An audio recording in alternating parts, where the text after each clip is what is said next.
Ever wonder how events that take place in another part of the country can have a ripple effect elsewhere? And do you think it's important to understand the broader picture of a news story?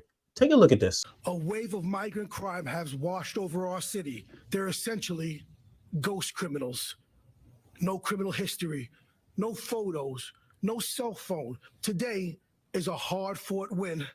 What's going on, crew? Welcome back to the channel. I'm so glad you were able to make it. Before we get into the news, I'm just going to say this. You already know what to do. But if you're new, I'm just going to ask if you could be ever so kind as to drop a token in the tip cup by hitting that like button. Your support fuels the journey, and I'm very, very grateful for your support. Now, let's go ahead and get into the news. And new developments in the case involving the assault of two NYPD officers in Times Square. So at least one of the alleged migrant attackers is expected to be in court later today, as several others who left New York without bail are picked up out of state. Without bail. Morgan Mackay is in the newsroom for us covering this. Morgan, what do you know? Chris and Bianca, the Manhattan District Attorney Alvin Bragg is presenting evidence today to a grand jury in the January 27th attack on two police officers carried out by around a dozen migrants. Also, at some point today, one of the migrants, Yohenry Brito, who was allegedly part of the attack on the cops, is appearing in court later this afternoon. This is the only migrant who is held on bail in this case. At least four of the other migrants allegedly involved in the attack are believed to have boarded a bus headed to California. They got about a dodge town after their arraignment. But now Immigration and Customs Enforcement, along with the Department of Homeland Security, sharing these photos saying that they apprehended several of the migrants believed to be a part of the attack. The takedown happened last night at a Greyhound bus station in Phoenix, according to Fox News. So they made it all the way to Phoenix yesterday, announcing that they have also arrested 7 migrants for allegedly being involved in 62 robberies. According to the NYPD, these migrants worked in teams, swiping people's cell phones and then later hacking them for the bank information. The NYPD is still searching for the alleged ringleader, Victor Parra, from Venezuela. I hear that's what they actually do down in a lot of those southern Latin American countries. They got these little cell phone scams that they do. You got to be careful out there, man. This is crazy that our border situation is so messed up that it's actually gotten to this. This is crazy. It's wild. A wave of migrant crime has washed over our city. They're essentially ghost criminals.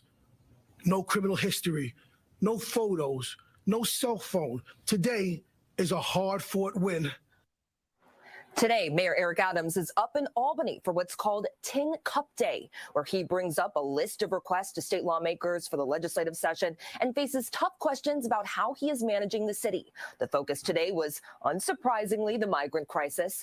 Adams says he is now looking to the state to cover half the costs related to caring for migrants, considering the federal government is only forking over a fraction of the money needed.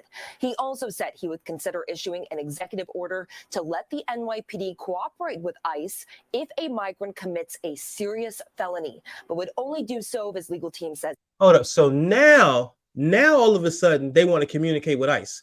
I know the conservatives, or let me say the Republicans, been asking for this for a long time now. But what were they called? Racists and bigots, right? And it's racial profiling to do so, right? So now they want the agencies to communicate so they can go ahead and get these jokers the hell up out of here. Interesting how when it wasn't on your front doorstep, you wasn't worried about it. But now that you're forced to deal with it, now you're coming up with the same solutions that other states have had, like Texas and so forth. Hypocrisy is amazing. As he can. The city council adopted a law in 2014 that prohibits the NYPD from cooperating with ICE. He says, however, he is in support of the city's sanctuary city status and wouldn't pressure the city council to change that. On the policy that New York City should remain a sanctuary city? Yes, I do. I think that being a sanctuary city is the origin of all of us. All of us came from some level of immigration, but I think that those who come here legal immigration and abuse our good nature, they need to be dealt with on the federal level. Thanks for hanging out with me to the end. I'm just going to go ahead and give you my opinion about this. I think it's fascinating how these individuals got released without bail. Now, I don't know about you, but it seems like a slap in the face to law enforcement. This DA, Alvin Bragg, he's got some serious explaining to do. I mean, how can you justify this decision? I believe the citizens of New York deserve better. We all rely on our justice system to keep us safe. So when decisions like this are made, it undermines that trust. But it gets even crazier than that. Some of these individuals who got a free pass decided to get up out of Dodge and leave New York City and wind up in another state. They're literally fleeing prosecution.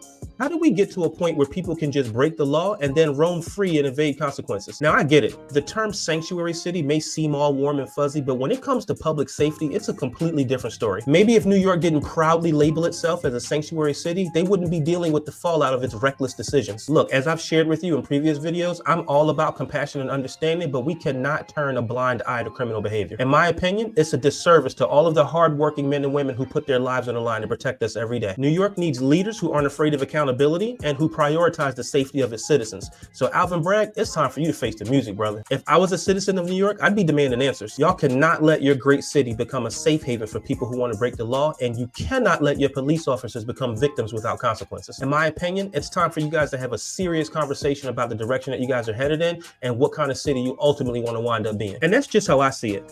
If you enjoyed this content and you want to see more like it, make sure you smash that like button and please consider subscribing to the channel. I also want to thank you in advance for checking out my other videos. So until I see you on the next one, I'll catch you in the comments. I'm gone.